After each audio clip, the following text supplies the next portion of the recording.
When the righteous run to it, they are safe. Amen.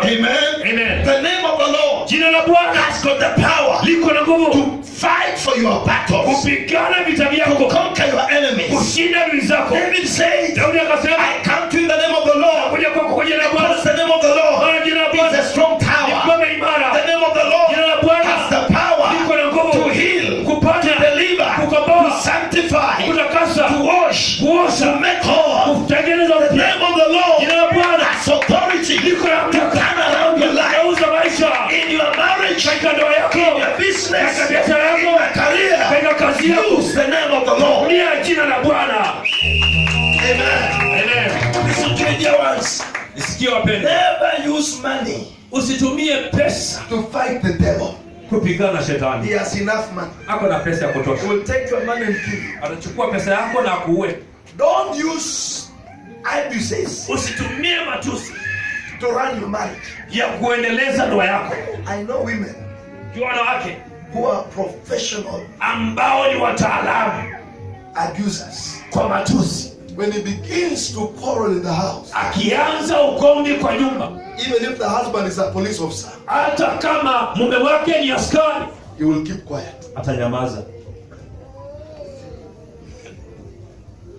I know men who are using slaps ambao wanatumia makofi and threats na vitisho to run their lives, kuendeleza maisha yao. Natisha mama kila wakati. Ukisema nitakuacha kwa hii nyumba. I live in this house. Tawacha hii Nairobi. I live this Nairobi. Ulioa kutuacha. You married to leave us. Na mama kila niko tu hapo kwa sababu ya watoto. I am here only because of the children. Kama ungekuwa watoto singeishi. If it's not children, I cannot live here. Na naona unafikiria kwetu hakuna baba, hakuna mama. You think in our place there's no father, no mother. Hiyo ni ambia jirani yako, hiyo ni vitisho baridi. Tell your neighbor those are cold threats. Kama baba yako alikuwa mzuri ungeoleka kwa. If your father was a good person, you could be married to your father. So stop threatening. Acha kutisha. Don't use threats to run your marriage. Vitisho kuendeleza ndoa yako. Amen. Naandike SMS za vitisho.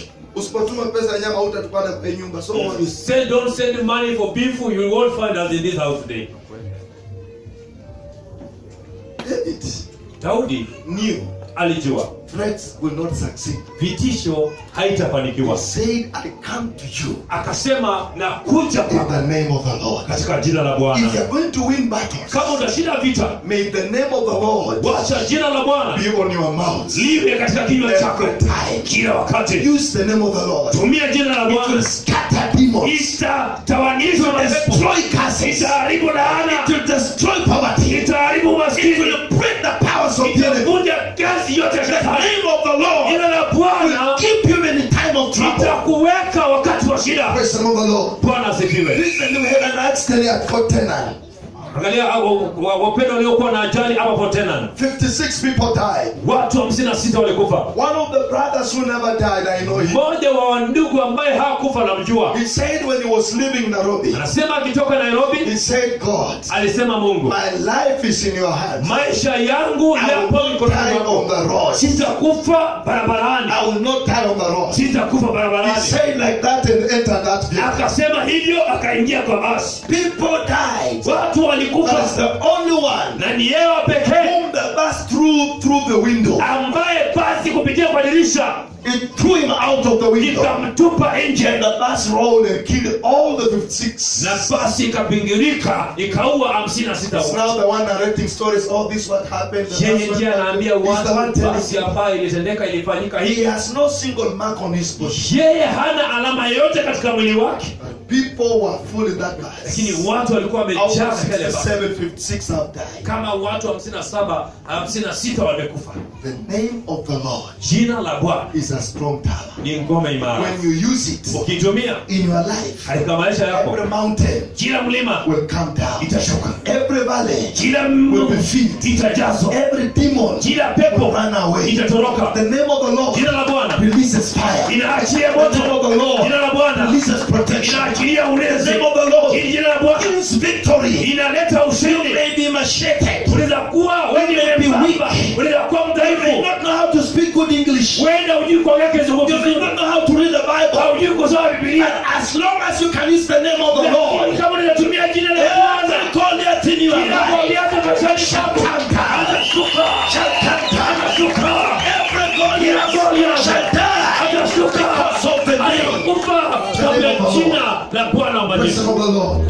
Bwana David asifiwe. said, you come to me Daudi alisema wewe njoo With all weapons. kwa silaha but zote, I come to you lakini nakujia In the name of the Lord. kwa jina la Bwana. So he succeeded. Kwa hivyo akafanikiwa. Then Goliath came. Goliathi akaja. Let me tell you another thing he did very Acha fast. nakwambia kitu kingine alifanya upesi sana. Read that verse 45. Utasoma mstari wa 45. When he was fighting Goliath, Alipokuwa anapigana na Goliathi, fight the real fight. na haikuwa ile vita halisi. This is what he did. Hii ndio kile alifanya. When Goliath was coming down to fight him, Goliathi akiteremka wakutane wapigane, and David was coming down to fight him, na Daudi naye anashuka apigana naye. there was a line that has been drawn. Kulikuwa na laini ambayo imechorwa. So this was the Israelites' territory, Hii ilikuwa ni ngome ya Waisraeli, and that was the territory of the Philistines. hiyo ilikuwa ni ngome ya Wafilisti. So the Bible says what David did was, Biblia inasema kile Daudi alifanya, he picked a stone akachukua from the jiwe river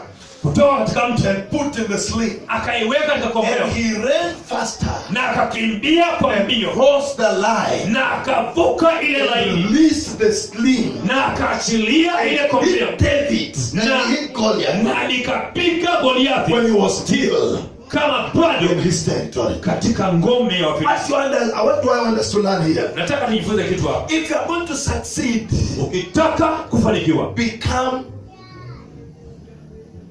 Let me call. There's a word I want to use. kunalo neno nataka kutumia. Attack first. Shambulia kwanza adui yako. Don't wait until the enemy reaches your territory. Usingojee mpaka adui afike eneo lako. Listen to me, dear ones. Nisikie wapendwa. Some of us fail in this battle because Baadhi yetu ushindwa katika vita, maana we wait tunangojea until the worst has happened. mpaka mabaya yatendeke. We wait Tunangojea until things are wrong. mpaka mambo yalipokuwa mabaya. Shindwa. That shindo will not work for you. Basi shindwa haitafanya kazi kwa ajili yako. Let me give you this advice. I'm a pastor. Mimi ni mchungaji, wacha nikupatie ushauri. For 26 years I've been pastoring. Miaka 26 nimekuwa mchungaji. Na najua ukora wote wa washirika. And I know all the devices of the members. Nimechunga kanisa mashambani, nimechunga kanisa mjini. I have been a pastor kule mashambani, I've been a pastor in the cities. I know the tricks Najua siri zote that members use ya washirika hutumia to look holier, kuonekana to watakatifu, look spiritual. kuonekana wa kiroho. Are you ready to listen to this advice? Je, uko tayari kusikia ushauri huu? When you begin to see signs of danger, Ukianza kuona ishara za hatari, don't wait for another sign. usingojee ishara nyingine. Attack. Shambulia. Ukianza kuona messages za ujinga kwa simu ya mume wako ama kwa simu yako, When you begin to see stupid messages in your own phone or the phones of your husband, useme naanza kuona dalili ya mashambulizi kwa nyumba yangu, lakini namtumainia Mungu. don't begin to say, I can see some signs but I believe upon the Lord. Usimtumainie Mungu. Don't believe upon the Lord. The devil is already moving. Shetani ameanza kutembea. Ukianza kuona mzee anaanza kurudi amechelewa. You begin to see your husband coming too Hataki late. kuongea vile amekuwa akiongea. He doesn't want to talk the way he has been talking to you. Pesa anatoa na masharti nyingi. Money comes with many conditions. Anza kujua Begin to know kitu haiendi vizuri. there is something not going right. That's the time you begin to pray and fast. Hiyo ndio wakati unaanza kuomba na kufunga Any attack, any na tricks of Satan. kutawanisha kila shambulizi ya shetani. If you begin to see your child is not willing to do homework, If unaanza kuona mtoto hataki kufanya homework, he doesn't want to go to school, hataki kwenda shuleni, he's cheating. yeye anadanganya. If you begin to see those signs, Ukianza kuona hizo ishara, before he joins Al-Shabaab, kabla hajaingia Al-Shabaab, anza kuomba. don't wait until it is worse. Usingojee mpaka aende huko. Hizo simu unaona na messages zinasomewa kwa bafu. The messages you see read in the bathroom. Kabla uanze kuomba ukisubaa, utajipata unaomba kama ushapata ukimwi. You will begin to pray when you have HIV/AIDS. Ama ushakatwa masikio moja. or you already cut one of the ears. Ndio naanza Baba katika jina la You Yesu. say, Father, in the name of Jesus, Sikufanya usharati. I did not go anywhere. Lord, you know. Niponye hii ukimwi. Lead me, heal me this age. Jua ni kujifanya unajifanya. You knew you are just a pretender. Mzee mambo yake imeanza kuwa mbaya. Na This man, his ways are bad. David didn't wait for Goliath to come. Daudi hakungojea Goliathi afike. Attack Goliath in his territory. Shambulia Goliathi If you are going to win your battle, kama unashinda vita vyako. attack before the attack. Shambulia kabla ya Attack your enemy. shambulia adui yako. Enter their territory. Ingia eneo Break lao. their plans. Vunja kazi Break yao. their tricks. Vunja shida zao. Destroy their strategy. Haribu kazi zao. Before they enter your Kabla territory. uingie eneo lao. Fight and win. Pigana na ushinde. Before Goliath fought. Kabla Goliathi Before hajatakana. Goliath raised up the spear. Kabla Goliathi hajainua silaha yake. Moved forward. Kabla Goliathi hajasonga mbele. David already crossed. Daudi tayari amevuka He mji. released the stone. Ameachilia jiwe. Hit Goliath here. Ikapiga Goliathi hapa. And before Goliath Na realized, kabla Goliathi he hajagundua, was down. alikuwa chini. Before he woke up, Kabla hajaamuka, David went Daudi close, akaenda, climbed on him, akapanda juu yake, used his own sword, akachukua upanga wake, cut off the head. akakata kichwa chake. David killed Daudi Goliath akamua Goliathi, using Goliath's sword. akitumia upanga wa Goliathi. David didn't have a sword. Goliathi, Daudi hakuwa na Used upanga. the sword Alitumia upanga of Goliath wa Goliathi to cut off the head of Goliath. kukata kichwa cha Goliathi. As people were wondering, oh, Goliath is down. Watu wakifikiria Goliathi ameanguka, They, oh, wakasema wa, they saw the head of Goliath. wakaona kichwa cha Goliathi kimeinuliwa. Tied. Goliathi karibu wakati akakifia, kila Mfilisti Chogege. akaanza mbio zake, And all the brothers na wandugu wote of David wa Daudi who had despised him, waliokuwa who wamemdharau, had sent him away, waliokuwa wamemfukuza, who had abused him, ambao walikuwa wamemtukana, said, wakasema Goliath is down.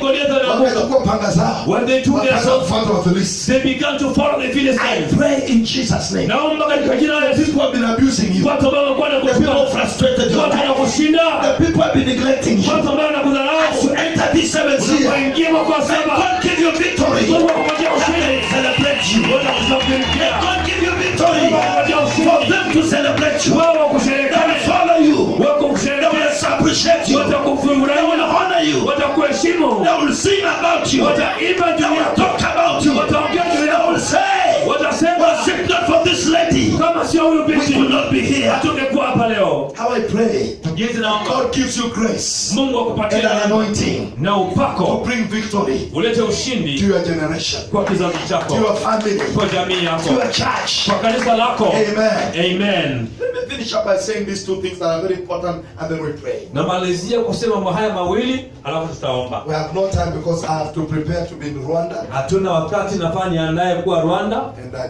thank God for what you people are doing. Nashukuru Mungu kwa ajili ya kile mnachotenda. But there are two things I will give as an advice Nao vitu viwili ambavyo nitapeana kama mashauri, as a spiritual father. kama baba wa kiroho. One thing that David did that was very important. Jambo ambalo Daudi alifanya ambalo ni muhimu sana.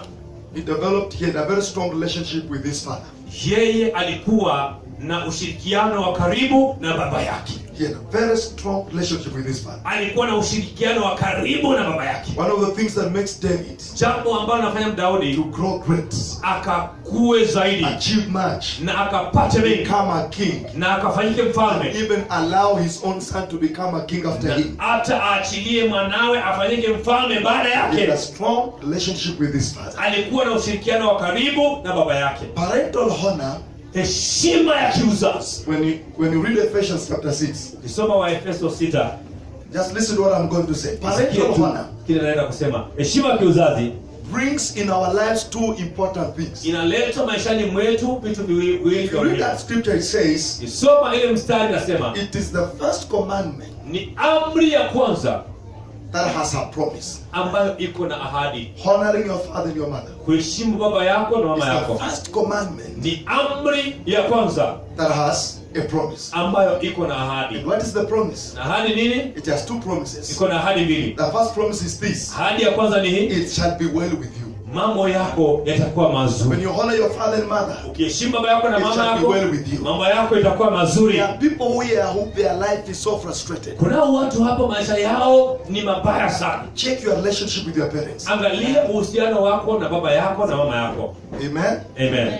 Every time David addressed people, he said, I am the son of Jesse. Kila wakati Daudi aliambia wale, mimi ni mwana wa Yese. Even when Saul asked, Hata wakati Sauli he didn't anamuuliza, ask, this boy comes from where? kijana toka wapi? He asked, whose father? Who is your father? He asked, Baba yako whose ni son nani? is this? Huyu mwana ni mwana wa nani? Relationship between you and your father Uhusiano wako na baba yako will make things be well with you. itafanya mambo yako yawe The sawa sawa. second promise is this, Ahadi ya pili ni hii, that you will live long, full ya span. kwamba utaishi muda wa miaka mingi. Many people die prematurely. Watu wengi hufa kabla Even hajatimiza their miaka yao. business die prematurely. Hata biashara zao hufa Their mapema. marriages die prematurely. Ndoa zao hufa mapema. Even ministries die prematurely. Hata huduma hufa mapema, Just because kwa sababu a distorted relationship uhusiano ambao umeharibika between sons, daughters and their parents kwa katikati ya mabinti, mama zao, David ndugu na wazazi wao. had a strong relationship Daudi alikuwa na ushirikiano wa with karibu his father, na baba yake. and God honored him. Mungu akamweka. Everything he touched became a blessing. Kila kitu aligusa ikawa baraka. He lived long. Akaishi He miaka mingi. succeeded. He Akafanikiwa. became the greatest king of Israel. Akawa mfalme mkuu wa He Israeli. fought many battles. Akapigana vita He vingi. won many battles. Akashinda vita He vingi. restored the glory of Israel Akarejesha utukufu because katika of that Israeli. Kwa relationship. sababu ya ule uhusiano. Number two thing that I want to finish with, Jambo la pili that David had. ambayo Daudi alikuwa nayo. David had a connection Daudi alikuwa na with the kuunganika altars of God. na madhabahu ya Mungu. David had a connection. Daudi alikuwa na A spiritual kuunganishwa. leader. Alikuwa na Even kuunganishwa when he kiroho. became king, Alipofanyika mfalme, he stood and listened akasimama to akasikia the prophets of the time. kwa na unabii wa wakati ule. One of the things that make Christians fail in their lives Jambo ambalo linafanya Wakristo wanaanguka maishani is mwao because they have a distorted relationship with the priest and the prophet that God has put over their lives. wako na uhusiano mbaya na kuhani ambaye Mungu ameweka maishani One of mwao. the reasons why we may celebrate this 7th year and you miss to celebrate Sababu ambayo tunaweza kusherehekea mwaka huu wa 7 na wewe ukose kusherehekea is a distorted relationship ni uhusiano mbaya with the person that God na mtu ambaye Mungu has blessed over your life. ameweka juu ya maisha yako. 2 Chronicles 20:20 says Mambo ya Nyakati 2:20 inasema that when we fear and honor God, tukiheshimu na kumcha Bwana we are established. tunaimarishwa. But when we fear and honor the prophets of God, Tukiheshimu wa manabii wa Bwana we prosper. tunafanikishwa. So prosperity Kwa hivyo ufanisi is a result ni matokeo of yake the honor we have, ni heshima ambayo tuko the nayo men and the women kwa wake na waume God has put over our lives ambao Mungu ameweka juu ya maisha as yetu spiritual leaders. kama viongozi wa kiroho. Amen. Amen. If you are a man or a woman who knows how to honor your spiritual leaders, Kama wewe ni mke ama mwanamume ambao unajua kuheshimu kiongozi wako wa kiroho, God makes you a king Mungu anakufanya kuwa and mfalme your pastor becomes a priest. na mchungaji wako anakuwa kuhani. What is the role of the priest? Kazi ya kuhani ni nini? Is to receive revelation and instruction from God. Kupokea ufunuo na mwelekezi kutoka Mungu. Amos chapter 3 verse 7 says Amosi 3:7 nasema that God ya kwamba will Mungu never do anything on earth here hatafanya chochote hapa duniani without involving or informing his servants, the prophets. bila kuhusisha ama kuwafahamisha watumishi wake manabii. Is that in your Bible? Iko katika Biblia yako? Is it in your Bible? Ama ulifuta? Iko kwa Biblia yako au you have rubbed it away?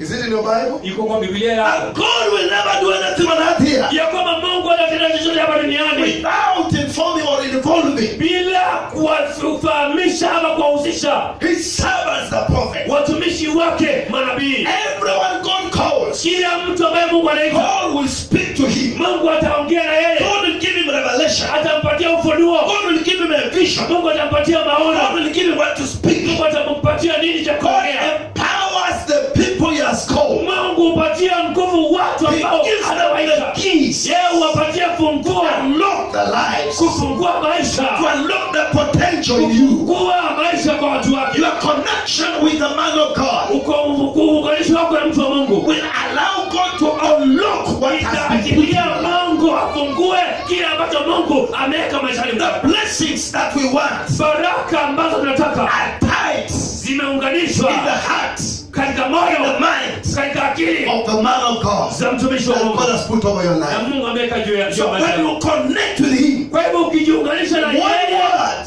from neno him moja kutoka kwake release your life. itaachilia maisha yako. We don't have time to go into details, Hatuna wakati kwenda and katika I wish we mambo had ya that ndani, time. lakini tungekuwa na hiyo And you wakati will see ungeona that people watu that honored men of God. ambao wameheshimu watu wa One Mungu. woman in 2 Kings, a woman of Seraph, it's called a woman of Mwanamke Seraph. mmoja wa Serafi anaitwa hivyo, She had only remained with a little flour and a alibaki tu little na oil unga kidogo na mafuta kidogo, to go and prepare and eat and die. aende aandae chakula kwa yeye na watoto wake And wale wafe. God sends a prophet Na Mungu anatuma nabii, and tells him, go to that house. anamwambia nenda katika ile nyumba, She will feed you. atakulisha. God is sending a prophet to a person who has nothing. Mungu anatuma nabii katika nyumba ya mtu ambaye hana chochote. She's first of all a widow. Kwanza yeye ni mjane, She has no food. hana She chakula, has only a little flour, hapo na unga kidogo a little na oil mafuta kidogo, to eat ale and die. na afe. Then the man of God comes. Mtu wa Mungu anakuja, She's collecting firewood anatafuta kuni to go and pick those things and cook aende atengeneze kile chakula ale na and watoto wait to die. na angoje afe. Then the man of God comes and tells her, Mtumishi wa Mungu anakuja please anamwambia, give me some water. tafadhali nipe maji kidogo. All of us know giving water is not a problem. Tunajua watu wengi hapa, nipe maji, maji si shida. Maji tu. Maji tu achukua. Ngoja analeta na glasi ama na jagi. Yeah, glass with the za jagi. Because it's easy, everybody does that. Sababu rahisi But as maji. she's going, Lakini anapoenda this man of God releases a mtumishi wa bombshell. Mungu anaachilia He chakula. says, as you bring water, Namwambia ukileta maji, make for me some cake. nitengenezee chakula kidogo, He keki says, kidogo. wow.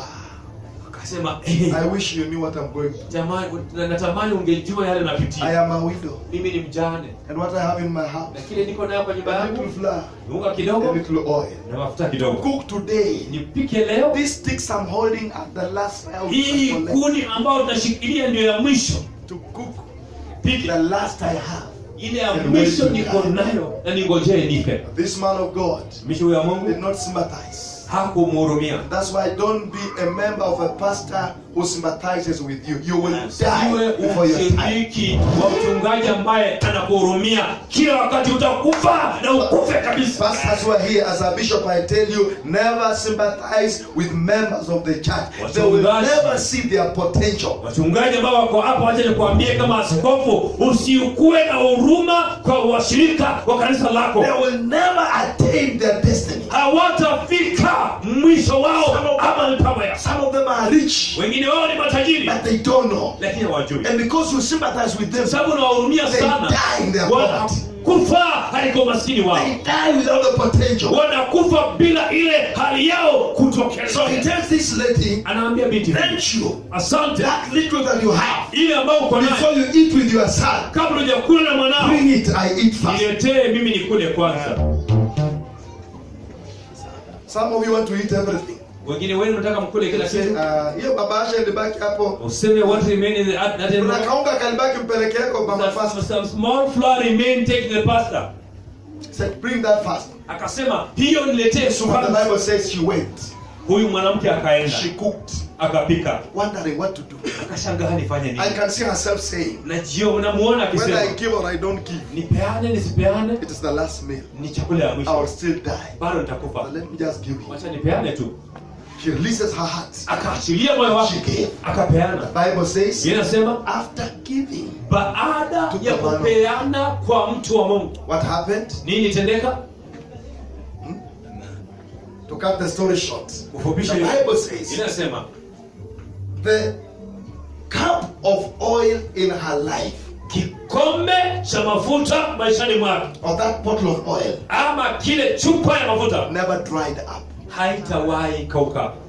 Her basket of flour Kile kikapu cha unga never dried up. haikuwahi She kauka. had enough alipata ya kutosha feed herself, kujilisha, her child, watoto wake, the prophet, nabii, and the people that came to that house. na watu ambao waliingia She katika was the only one with food. yeye ndiye wa pekee aliyekuwa na chakula katika ile mji wote. Until the 3.5 years were over, Kwa miaka 3.5 ilipoisha, it began to rain. ikaanza kunyesha, They planted, wakapanda, harvested. wakavuna, When they were going for the new wine, wakaenda and the new harvest, na now the mavuno old mapya. one died. Yale mafuta Why? yakaisha. Kwa nini? Honoring a man of God. Kuheshimu mtumishi Connecting wa with the man of God. kujiunganisha na mtumishi The wa man of Mungu. God has 3 things he has to do. Mtumishi wa Mungu ako na mambo matatu atende: Get the revelation, apate ufunuo, vision, maono, speak it out to you. aseme kwa Ndio kazi ya huyu mzee. that is the work of this, Aombe Mungu, to pray to God, ampe maono, to give him a vision, awaambie. to tell you. Amen. Amen. Ndio kazi yake ya kwanza. That is his first work. The second thing he has to do, Kazi ya pili kutenda, get direction apate and mwelekeo revelation from God na ufunuo kwa Mungu about you, juu and yako, speak it to your life. na aseme He maishani should mwako. tell you, sister, stop this Vile prostitution. binti, wacha hiyo usharati, Stop this conmanship. wacha hiyo ukonman, Don't go there. Stay here. ende kule kapa, He has to tell you, akwambie live like this. ishi hivi, Respect your husband. heshimu mume wako, Now your wife. penda mke wako, Do your work. fanya kazi yako, He has to correct you, atakurekebisha, rebuke you, and atakukemea warn you. na kuonye. That is his work. Hiyo ndio kazi If he yake. doesn't do that, Kama afanye hivyo, God will strike him. Mungu atampiga. He has to preach to you Lazima kupiga without compromising. bila yeye Pray over your life. ya ombe juu ya maisha To yako, honor, to warn you and advise you. akuonye, akushauri. The number 3, Nambari ya tatu, He has to pray over your life.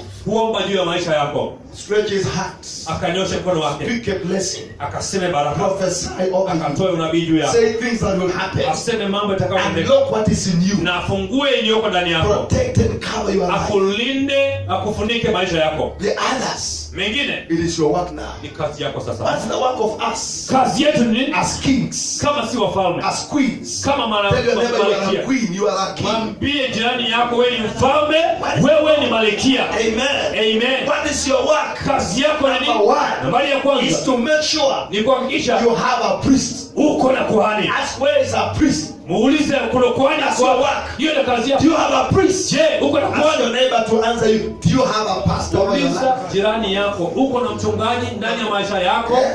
Muulize kama Kuna uko na. mchungaji. Do you have a pastor? Ukitaka kujua kuna mchungaji, kitu ya kwanza uliza nani anakula fungu la 10 yako. If you want to know if you have a pastor, ask who eats your 10%. Pia nimekuwa mchungaji na 26, najua wakora wachungaji wa shirika. I know I've been a pastor for 26 years. I know how the members behave. Wanaongea Kiingereza kwa kanisa na beso mzito na fungu la 10 They hawatoai. speak a very nice bass and a very nice tie, and tie they don't bring. Ukiongea Kiingereza wanakaa kiroho sana. When they speak English, you think they are so spiritual, going to heaven right Lakini now. wakora, But majambazi. they're just Wa kiroho. conmen of the spiritual conmen. Are you hearing me, church? You hear me, church? Anakuomba leo. I Don't be a request you. spiritual con man. I beseech. Learn to tithe. Jifunze kutoa fungu la kumi. Why? Kwa nini? Let me say this, pastor. Unanipa dakika ngapi nieleze tu hiyo kitu kidogo? Kidogo. Amen. Amen. Tithes Fungu la kumi comes to test our faithfulness. inakuja kujaribu uaminifu wetu, Kupima. kupima. Offering Matoleo comes to test our love. inakuja kupima upendo wetu. Faithfulness to God is tested by tithe. Uaminifu kwa Mungu inapimwa kwa fungu la kumi. Our love to God is tested by offering. How we love. Upendo wetu kwa Mungu inapimwa jinsi inavyotoka. That's number 1. Number 2. Nambari ya pili, Tithe comes to open the doors of heaven. fungu la kumi inakuja kufungua milango ya mbinguni. It is a key. Ni kifungu. Open the doors. Fungua milango, They remain open. inabaki wazi. But what brings what is in the store go down Nini ambayo inaleta ile ambayo iko katika hazina ya Mungu is chini? is offering. Ni matoleo. It is what you offer Ni kile unatoa that makes what is in that store. ambayo inafanya ile kikangala ishuke So chini. some people give offering, Baadhi ya watu wanatoa the door is closed. na wanatoa matoleo na milango imefungwa. How do you get from a door that is closed? Utapataje kwa mlango ambao umefungwa? That's why you say nimetoa sadaka na sioni matunda ya sadaka. I've given the offering but I don't see the fruit. Jiulize, ushawahi toa fungu la 10 kwa uaminifu? Ask yourself, have you given tithe in faithfulness? Hii ukora wa shirika wa Nairobi tunaijua, unatoa fungu la 10 nusu. Hii ukora. Utaki mchungaji ajue unapata mshahara kiasi gani. You don't want the man of God to know how much you get. Tithe is not about the pastor. Tithe is Fungu la about God. 10 sio juu ya mchungaji, ni juu ya Mungu. In fact, we don't give, we pay. Hata si ati tunatoa, tunalipa. It is already determined. Tayari God has imehesabiwa. already said, Mungu I've given you amesema 100,000. utatoa 100,000. I've given you 100,000. Nimekupa 100,000. But in this 100,000, 100,000 only 10 is mine. ni 10 tu. 90 is yours. 90 ni yako. But we are so cunnish. Sisi sasa ni wakora, wajanja. Nasema Mungu aikinimia, lakini chukua yako hii mbili. God just take 2.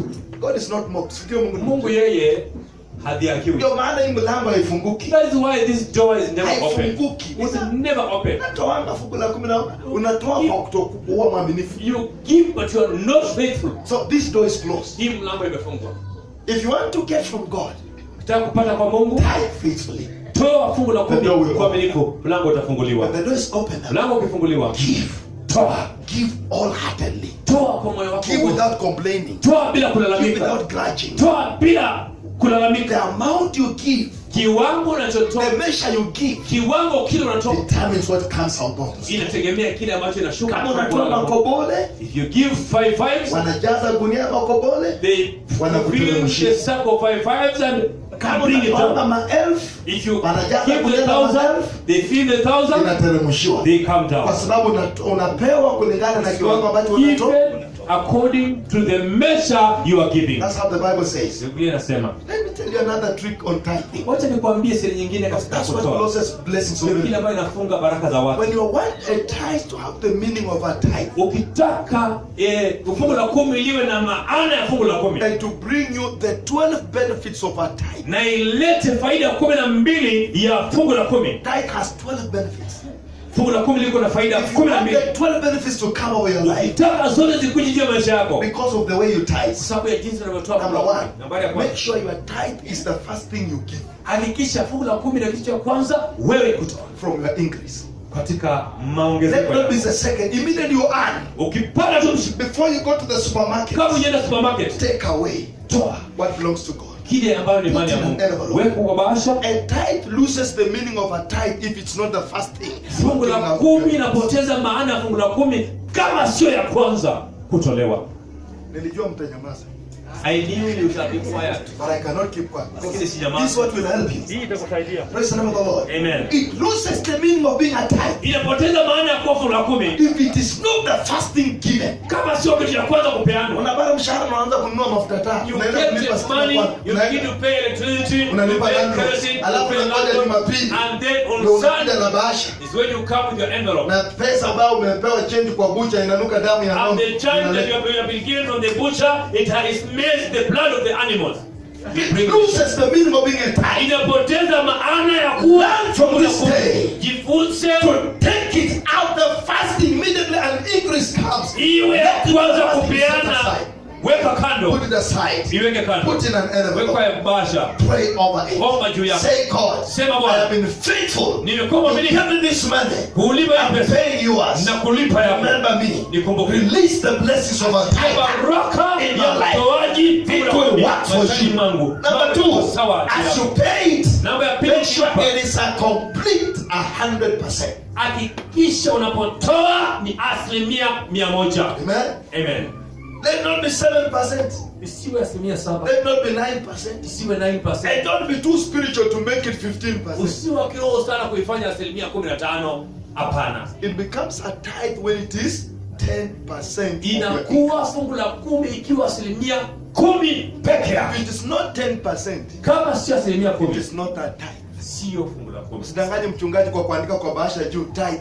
Don't cheat the pastor by writing on the envelope tithe. It's not a tithe. That word It is tithe. a tithe when it's exactly 10% Kumi what God has. ikiwa 10% ya kile Mungu When it amekupatia. is done like that, Ikifanywa hivyo, as you come to pay it, ukikuja kuilipa, pay it with honor and reverence to God. Lipa kwa heshima na kwa kumcha Mungu. Because it comes to test our faith. Maana kuja kujaribu imani. It's only God who knows how much you earn. Ni Mungu ambaye anajua yale ambayo The umepata. pastor cannot know. Mchungaji hawezi. Your boss cannot know. Boss wako hawezi. Only God who knows. Mungu tu pekee So yake. God tests you by that. Mungu anakujaribu kwa hiyo. When you do it like that, Kifanya hivyo, you will see 12 benefits of a tithe. utaona faida 12 ya fungu la 10. Utaendesha gari yenye hukuwahi nunua. You will drive a car that you've never Utaenda bought. nchi ambazo hakuna mtu wa kijiji yenu ameenda. You will go countries where someone from your village When I has knew never this, gone. when I knew this secret, Nilipojua hii siri, even today, hata leo I've gone places nimeenda mahali that even my own governor, Wycliffe Oparanya, has never ambapo gone. hata gavana wangu Wycliffe Oparanya I've slept in hajawahi enda. hotels. Nimelala kwa mahoteli Some big men this kind of never kwa slept. watu wakubwa katika nchi I've sat in hawajawahi. places that some people have never sat. Nimekaa mahali baadhi ya watu Why? hawajakaa When pale. you are a faithful tither, Kwa nini? Kwa sababu wewe God ni mtoaji fungu la increases your 10 honor. kwa uaminifu, Mungu anaongeza God heshima increases your yako. honor. Mungu anaongeza Amen. heshima yako. So the role of the member one, kings, Kazi ya washirika ambao ni wafalme must have a pastor. lazima wawe na Two, they na must mchungaji. learn to listen and follow instructions of the Lazima pastor. wajifunze kusikia na kufuata maagizo ya mchungaji. You are a king. Wewe ni mfalme. The pastor is the priest and the prophet of God. Mchungaji yeye ni kuhani na nabii wa Before Mungu. you act, Kabla hujatenda, inquire, muulize, listen. na usikie. Saul died prematurely. Sauli alikufa mapema. His kingship came to an end Ufalme wake ulifika mwisho. because he neglected the advice of Sababu the priest. alidharau mashauri ya kuhani. He never inquired. Hakuuliza. That's why he never ruled for long. Ndio kwa sababu hakutawala muda mrefu. He never fought battles and won. Hakupigana vita akashinda. But he had been anointed Lakini alikuwa ametiwa as a mafuta king. kama But mfalme. he died. Lakini akafa. Why? Kwa He nini? never listened. Hakusikia. You are a king. Wewe ni You mfalme. are a queen. Wewe ni malkia. Don't do anything Usifanye chochote before you inquire. kabla If you hujauliza. want to build, Unataka kujenga, inquire. uliza. Dedicate your children. Wewe weka Dedicate wako your watoto wako, house. weka nyumba yako. Washirika wa Nairobi wengine wakora. Amejenga kule nyumbani, They are building at home. pastor wake hajui. The pastor doesn't know. Nani alidedicate hiyo nyumba? Who dedicated the house? Unaenda wazee wananuka mkojo wanakuja kuchinjia kondoo kwa mlango Oh, yako. the Hapo old analinda men who nyumba are yako. smelling at home, they are dedicating your house. And you have a pastor here in Nairobi. Na wewe uko na That's why kufanya hapa Nairobi. nyumba hutawahi kaa ndani muda That is mrefu. why some houses you don't stay there. Majambazi hata wenye walikuwa wanapita Robbers who are just passing, wanasema acha tuangalie hapo. they say let's check in this house. Inapomolewa kila wakati. It is brought down every now and then. Hata pikipiki yenye ilikuwa inapita lazima Even a ikukonge. motorcycle which was just passing, it just hits you. Why? Kwani- The protection Ulinzi that comes through guidance and instructions of the priest is not there. ambaye inatoka katika kuelekezwa na kuhani wa Mungu hazipo. Learn Jifunze to take instructions kuchukua maagizo from your pastor. kutoka kwa mchungaji. Tell pastor, I'm traveling this day. Mwambie mchungaji anasafiri siku Cover me moja. with the blood of Jesus. Funike kwa damu ya Yesu. Pray for me. Niombe.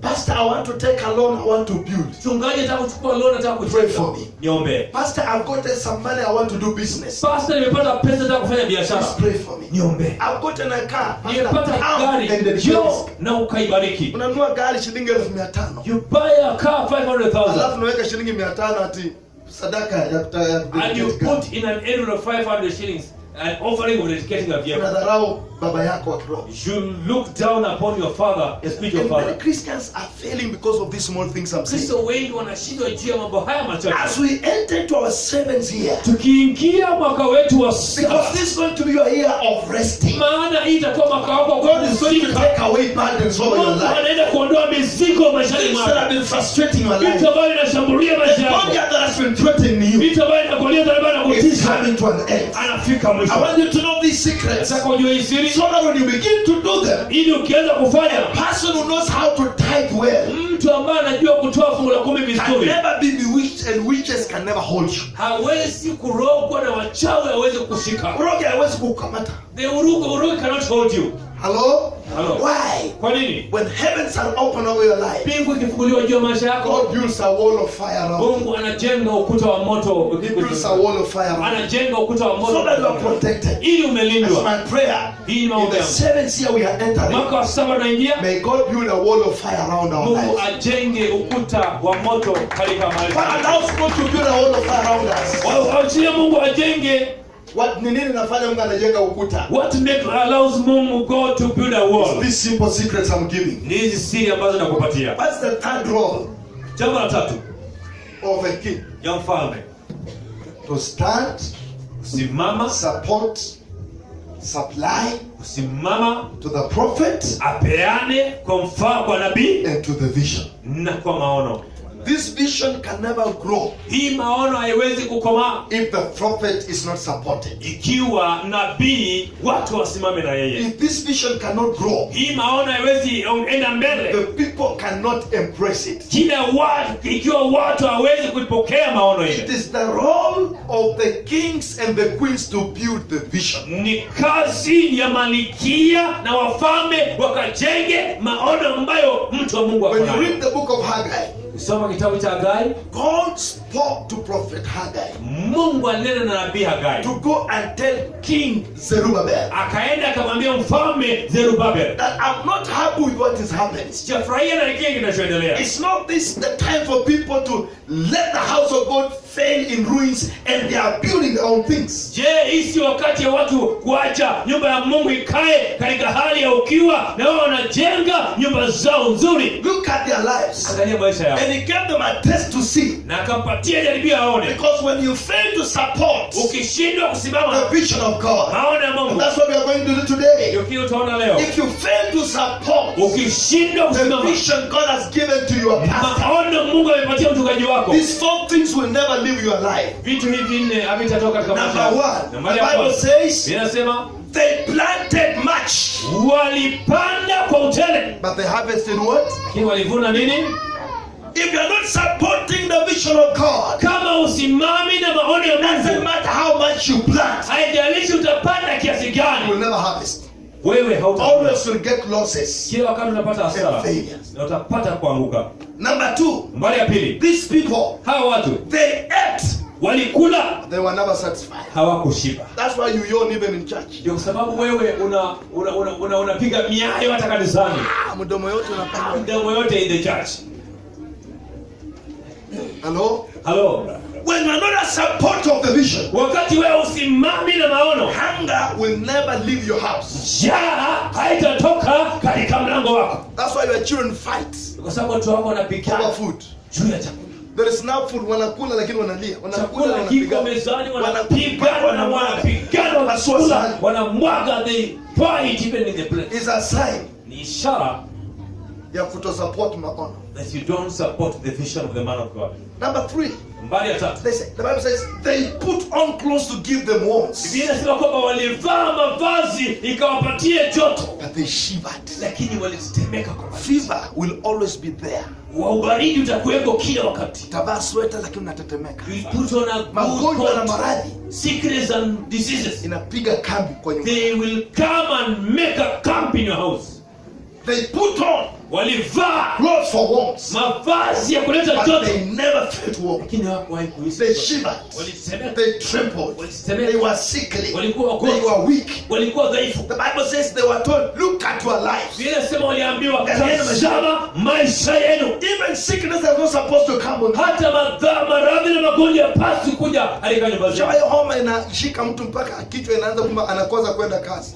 Anakosa kwenda And they chuo. come Homa. to work. Homa ya kawaida flu. Just the normal flu. Inakukaba mpaka unashindwa kukula, You unashindwa are kulala. unable to eat, you can't sleep, you can't go Huwezi to enda work, kazini, you huwezi enda can't go kanisani. anywhere, you can't go Unashangaa homa, na homa inatibiwa na maji moto. and flu can be treated with warm water. Haitibiwi na maombi ya It's kunyamsha not papa treated papa with papa prayer, papa. papa. That's hot water.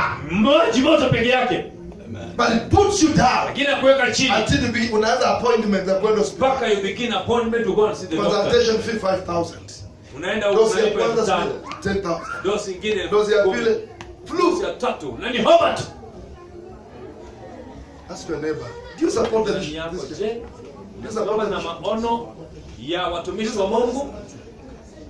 I'm not talking about offering. I'm talking about Siongei juu supporting. ya matoleo, naongea juu ya kusimama na maono ya Giving watumishi wa yourself Mungu, fully for the word of kutoa God. kwa ukamilifu kwa kazi ya Mungu. Number 4. Mbali ya nne, Bible says inasema that those ones who are earning wages, wale wanaopata mshahara they were like people who put their money into torn pockets. Wao ni kama waliweka pesa zao kwa mifuko ambayo imetoboka mashimo. So that when they reach home, Ifika nyumbani, there's nothing. hakuna kitu. People who don't support the vision, Watu wasiosimama na maono ya even watu when Mungu, they earn, hata wakipata, atapanda matatu they will board matatu kutoka town from ya South B, hapa South B.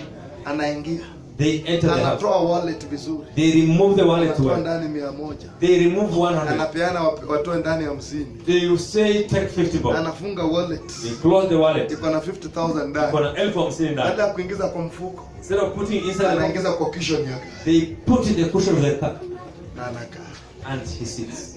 anapewa change, anashuka. Change is given, share light. Akifika aende kwa duka kuchukua maziwa, He wants to go and take milk.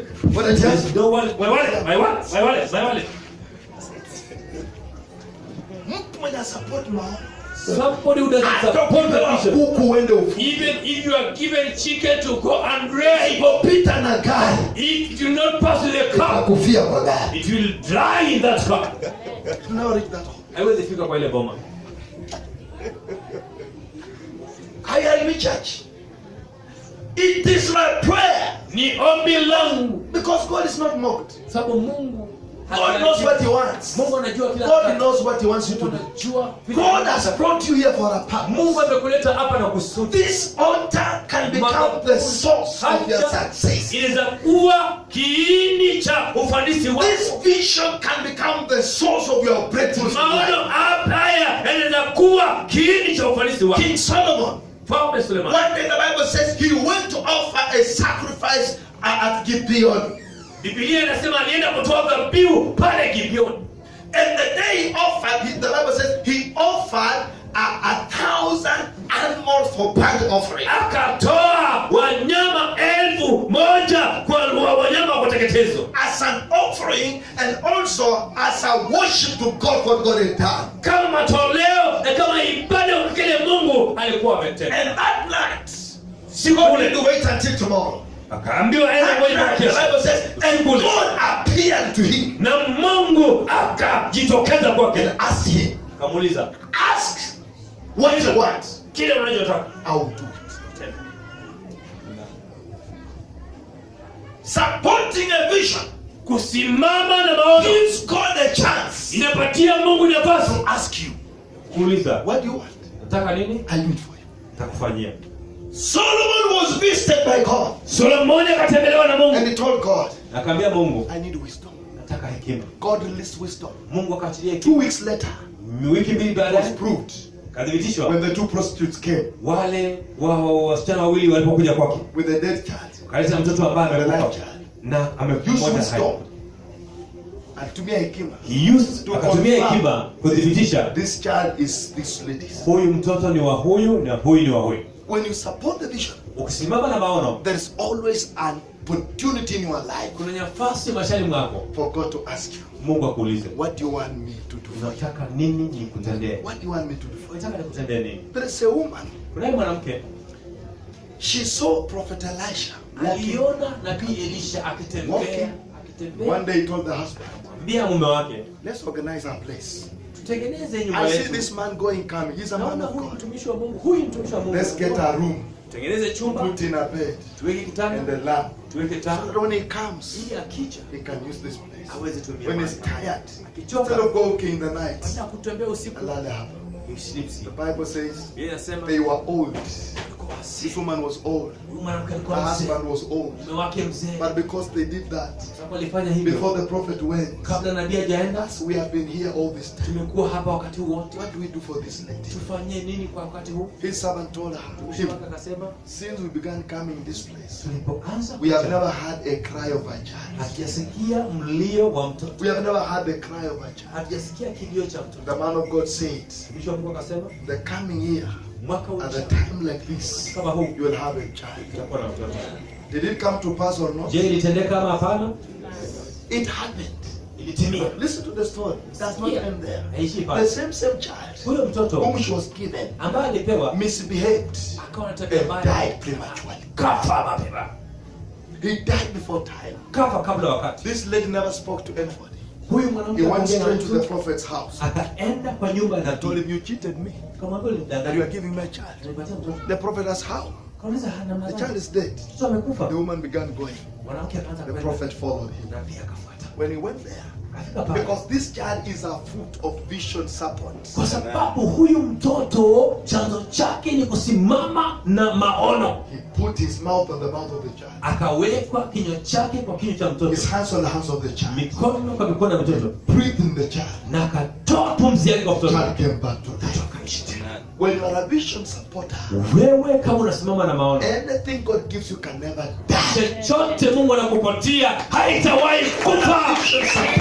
Kama wewe unasimama na maono, This, what will keep your life? kile kitaweka maisha What will yako, keep your children? itaweka watoto What wako, will sustain your promotion? kile kitahifadhi promotion yako, itahifadhi kazi How you yako. support the vision? Ni jinsi unasimama na maono ambayo Mungu amepatia watumishi Let me wake. tell you the last one, then we pray. Kisha nakupatia mwisho wa There's this woman called Dorcas. Unaye mwanamke Most anaitwa of us call Dorcas. her Tabitha. Wewe unatumuita Tabitha. Tabitha, when she joined the church, Tabitha alipoingia Peter kanisani, was the pastor. Petero And alikuwa John ni was assisting. mchungaji na Yohana She msaidizi. entered into the ministry and Akapata began to support. na akasimama na huduma. Supported the ministry. Akasimama na The huduma. Bible is in Acts chapter 7. The Bible says, one day Siku moja she misbehaved and died. akafa. You see, premature death is misbehaving. If you are a Unajua, Christian, kifo cha mapema ni tabia mbaya. takana kufa mapema. Tell your neighbor kufa mapema, usijaribu Don't kufa. die early.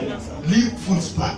Ishi maisha ya ukamilifu. Kufa mapema ni laana na ni dalili ya watu ambao it's not good to die prematurely. Si vizuri kufa mapema. So Dorcas misbehaved and died prematurely. Dorcas akafa mapema. And people looked at Watu wakamwangalia, Dorcas. sema Dorcas, Sure, you died. hakika umekufa. The Bible says Biblia inasema, they called the men of God, wakaita watumishi wa who Mungu are the vision bearers. ambao ni wabeba maono. Came. Wakaja. And when they are coming to the house, Unapokuja kwa the nyumba, first people they met watu wa kwanza walikutana were nao widows. ni And wajane, the widows were crying. na wajane They wanalia were holding clothes. na wanashikilia And they nguo, were saying, surely, Lord, wanasema hakika if it is not you, Dorcas, kama sio wewe Dorcas, would I have known how to put on a kitchen? ningejua jinsi ya kuvaa hii nguo. Dorcas, Dorcas, it is you who gave me this ni clothes. wewe ulinipatia hii You have nguo, made people to respect me. umefanya watu waniheshimu. Dorcas, surely. Dorcas, hakika Why did you die? kwa nini umekufa? Oh God. Owe Mungu, Why did you snatch Dorcas from us? kwa nini umechukua Dorcas kwetu? When the prophet, the men of God came, they saw. Watu wa Mungu walipokuja wanaangalia Hata hii coats in Dorcas alishona. ni Dorcas ambaye alishona. Hey Dorcas. Dorcas, Unajua kuna washirika wengine kwa kanisa wakikufa, there are members in the church when they die, nasema Mungu jamani, you say, oh God, nitaanzia wapi? where shall I begin? Na kuna wengine wakikufa, And the others when they nasema die, po ushukuriwe. say, oh, thank you Lord. Because akikaa kwa kanisa siku mbili watu wanapigana. Because when they stay in the church 2 days, people are fighting. Akitembelea washirika, akitembelea nyumba ya mtu, When he visits a member, people are fighting there. akiana tunasema Mungu asante, tupe pesa. When he or she has died, Kasi. thank you Lord, give us money to go and bury that person.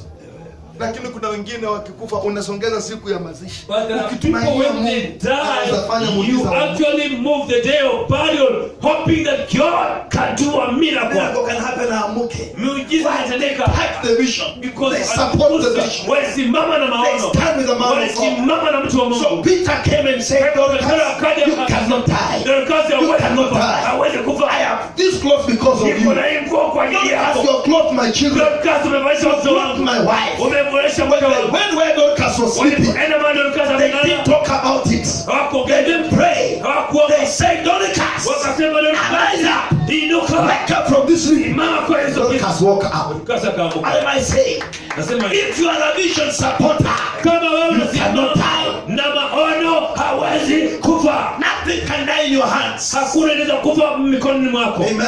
Amen. I want to pray for you. Nataka nikuombee. Let's bow down our heads. Inamisha vichwa vyetu. Lord, we thank you. Baba tunakushukuru. Lord, I bless your name. Baba nabariki jina lako. We stand on this day as we open up a chapter of the 7th year. Nasimama mahali hapa tukifungua kurasa ya 7 mahali hii For the sake of these dear ones. kwa ajili ya wapendwa hawa. You have been with them for 6 years. Umekuwa nao miaka 6. They have testified of the things you do. Wameshuhudia mambo yale They have umetenda. testified of the great works you have accomplished. Wameshuhudia matendo makuu uliyotenda. Lord, I'm tight in my heart. Bwana, nimegusa moyoni mwangu. Transform the life of somebody. Badilisha maisha ya mtu. Transform somebody's life. Badilisha maisha ya mtu Let hapa. something happen in their life, Lord. Kuna kitu kimetendeka maishani mwao. Some of them are suffering because they didn't know the things I've said. Baadhi yao wanateseka wakujua mambo ambayo Some nimesema. of them have failed because they didn't understand the principle of success. Wengine wameshindwa maana hawakujua kanuni za Lord, ufanisi. you have opened up their eyes now. Bwana, umefungua macho I yao want to sasa. pray in the name of Jesus. Nataka niombe katika jina la That you Yesu. are touching their lives. You Unagusa are maisha yao. taking away their pain. Unaondoa You are machungu taking yao. away their sorrow. Unaondoa You huzuni are yao. taking away their frustrations. Unaondoa kushindwa kwao. Whatever they have gone through, God, Kile wamepitia Bwana. are demolishing the walls of Satan. Unaharibu ukuta wa Open up Shetani. their doors. Fungua upya Releasing milango. their breakthrough, God. Achilia upendo In wao. the name of Jesus. Katika jina la Yesu. Every curse spoken on their Kila lives. laana iliyonenwa juu ya maisha yao. Every curse operating their Kila lives. laana inafanya kazi maisha yao. Every witchcraft holding their Kila lives. uchawi unashikilia maisha I yao. break his power now. Uja sasa. I break his power now. Uja sasa.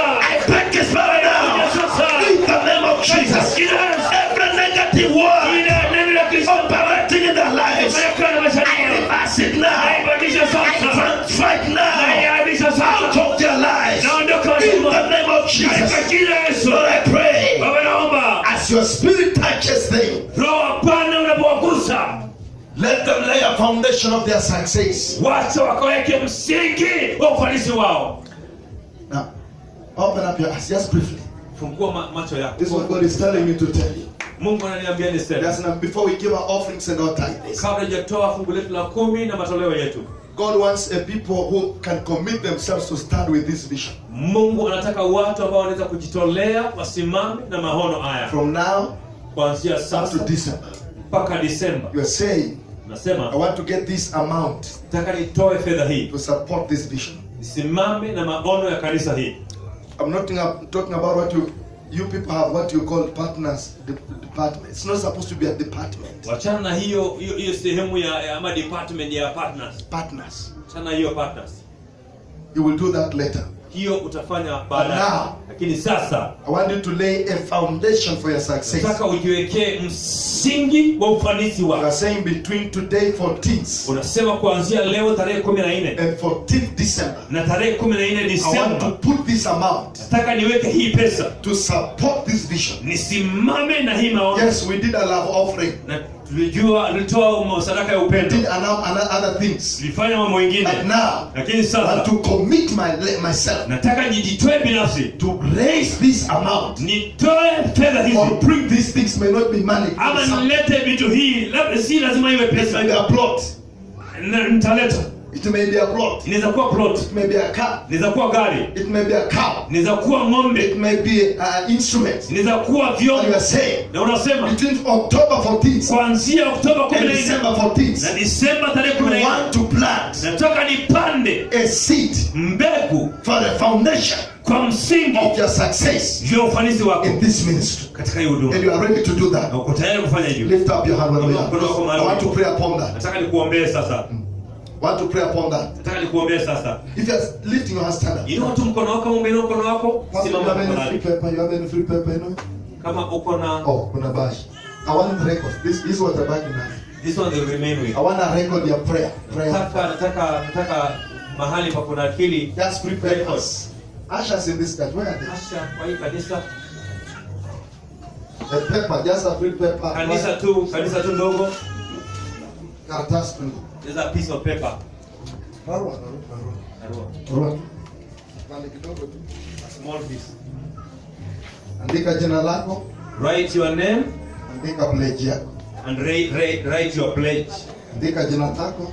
Write your Those who name. are wale wameinua mkono. Those who have lifted up their Andika hands. jina lako, namba ya simu na kile una pledge. Write your name. Write your Ubaki pledge. na bahasha lakini karatasi Write ulete. your name.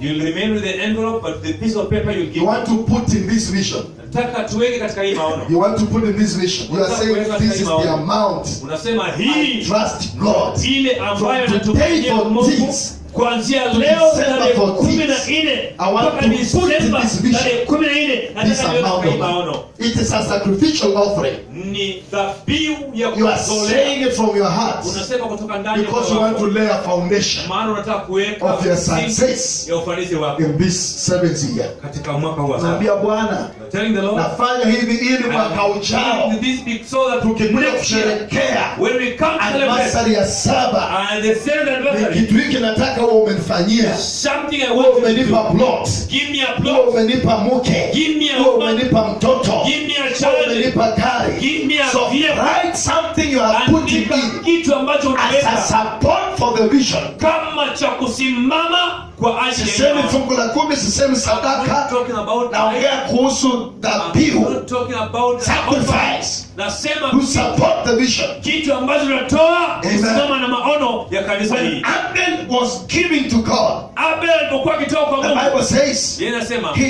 gave alitoa first born of his animals zalio wa kwanza and kwa the fat wanyama ones and the fat ones. na wale And walionona, God favored him na Mungu akampa kibali, until his brother was envious. na ndugu yake akaona ubaya He killed him. akamuua. May God favor you Mungu akupe until kibali, your enemies be ashamed. Be adui careful. zako waone May God aibu. favor you. Mungu akupe kibali. Write something Andika kitu that will make you a smoke. ambayo itafanya moshi wako Wende straight ukaende straight kama moshi wa Abel. kama moshi wa Abel mpaka mbinguni. When Solomon was giving, Solomon he alipokuwa gave anatoa 1,000 bulls. akatoa fahali 1000. People saw blood coming from the mountain down. Watu wakaona damu ikitoka mlimani, A river of blood. mto And they wa wonder damu. what is happening. Wakashangaa nini inatendeka. Solomon was offering to God. Solomon alikuwa anatoa dhabihu kwa Mungu. Usiku huo God came Mungu akashuka and told Solomon, akauliza Mungu, what do you want me to do for you? unataka nikufanyie nini? That's what I'm talking about. Ndio kile ambacho A naongea, sacrifice that can cause God ambayo to inakufanya give Mungu you an opportunity akupatie to wakati, ask you, my sister, akuulize dada yangu, ask you, my son, my akuulize daughter, ndugu yangu, what do binti you want me to do for yangu, you? unataka Some of nikutendee us nini? are used to giving things that will have nothing to do with it. Wengine tumezoea kupeana vitu ambavyo hatuna haja nazo. Ile change. Ile change, Wacha the remainder. nipe nilipe nikimaliza Ile ambayo nitapeleka kwa imebaki kazi. I'm unapeana. not talking about that. Siongei juu ya hiyo. I'm talking about borrowing money from the bank to support the Naongea mission. hata wewe kwenda kwa benki kusema nipe pesa, I'm talking nisimame kazi ya about Mungu. giving your full month salary towards Nasema supporting the mission. kupeana mshahara wako wote wa mwezi mzima I'm kwa talking kazi ya about Mungu. buying a plot for the sake of the church. Nasema kununua plot kwa ajili ya kanisa. That's what God stands on. Ndio kile Mungu And he anasema. says from today, Anasema kuanzia you leo and your children na wauzao and your wako children's children na will never die watoto wako prematurely. hawatawahi Things pungukiwa that will make katika maisha yao. God defend you and defend your generation. Kitu ambacho inafanya mtoto Mungu akulinde na alinde So kizazi that chako. even when you will not be there, Hata wakati wewe haupo, people will talk of that sister.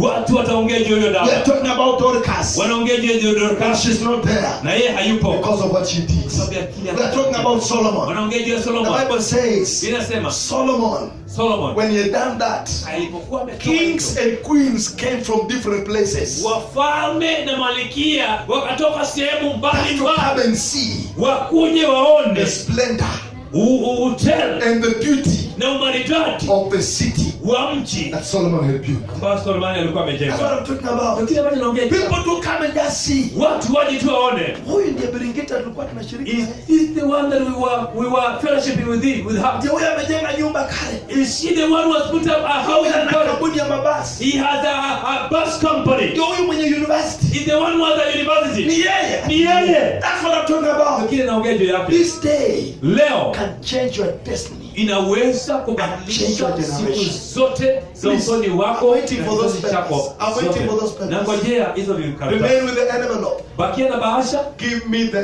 paper. unipatie tu hiyo karatasi. That envelope will be brought to your pastor. Not, me, I don't take money from members. Mimi sichukui pesa kwa washirika. I preach so that you support the vision. Na ubiri ili muweze When you kusimama na support the maono. vision, Simama na God maono. blesses you. Mungu anakubariki. Man has nothing to offer you. Mtu mwanadamu hana kitu cha It is kukupatia. God who multiplies. Ni Mungu ambaye anaongeza. Amen. I'm waiting for those Na papers. ngojea hizo makaratasi. Kama umeandika kwa karatasi You niletee. written and you bring it to Katika me. jina la Yesu. Thank you, Give mama. it me. Thank you, thank you. Umeweka jina, namba yangu ya simu na Weka plate jina yako. lako na namba ya simu, Na plate yako. plate yako. Amen. Amen. Please, please, go ahead. Amen. Yako pia haina namba ya simu? Cool. Ama ndio hiyo.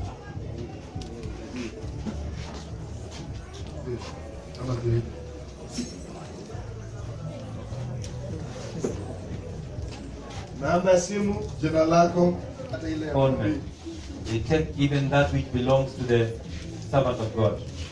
If this servant of God is blessed, you people are blessed. Huyu mtumishi wa Mungu akibarikiwa na nyinyi If this mtabarikiwa. servant of God cries, you people will cry. Huyu mtumishi wa Mungu akilia na nyinyi mtalia. That's why I want us to do this. Ndio sababu nataka This vision can be a protection over your life. hiyo maono inaweza kuwa Let's stand up, let's stand up. juu ya maisha Stand up yako. on our feet. I want us to pray. Simame kwa miguu yetu. I want to prophesy over this Nataka nitoe unabii juu ya in the hii name of Jesus. katika jina la Yesu. And to give you an opportunity to talk to God. Nikupatie nafasi ya kuongea na I Mungu. want you to lift up your hands. Nataka uinue mkono There's wako. something that I've said you want to pray over. Kuna kitu ambacho nimesema unataka uombee. You have had something you are saying, God, I want to change my life. I want Unaye to kitu change ambacho my situation. unasema Mungu nataka kubadilisha maisha yangu. Lift up your hands and just begin to talk Inua to God. mikono yako juu na ukaanze tu kuongea na I've spoken Mungu. many things here. There's something I've said you want God to Kuna help vitu you. mingi tumesema, kuna kitu ambao unataka umwambie Mungu Waimbaji, akutendee. I'm not seeing your papers, please. You must support this The vision. singers, sioni makaratasi yenu, simameni na huduma hii. Get a paper and write on and bring Chukua it. karatasi ukaandike waimbaji. God honors His word. Mungu huheshimu neno God honors lake. His word. Mungu huheshimu neno Kuna lake. kitu nimesema imeguza maisha yako, nataka Mungu Something akusaidie. you say touch your life and you Mwambie want God to Bwana help you. katika jina la Yesu. Tell God in the name of Jesus. Kama umeshaweka kwa bahasha umeleta tayari, you can still bring it. If you Pastor is have here. already put in the Man envelope, of give God, to the come and man of stand God. here.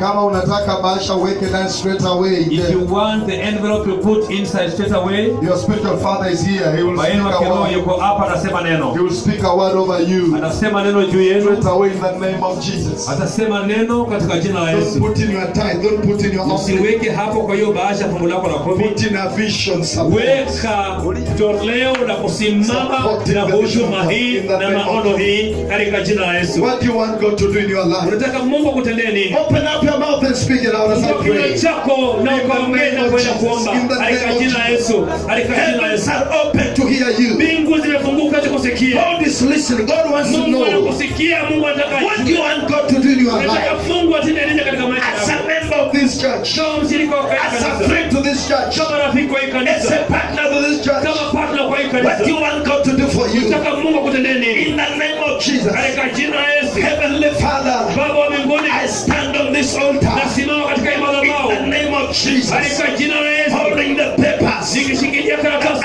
pledges of your children, ambayo ni pledge ya wana wako, calling themselves to wakijiotoa stand and support this vision.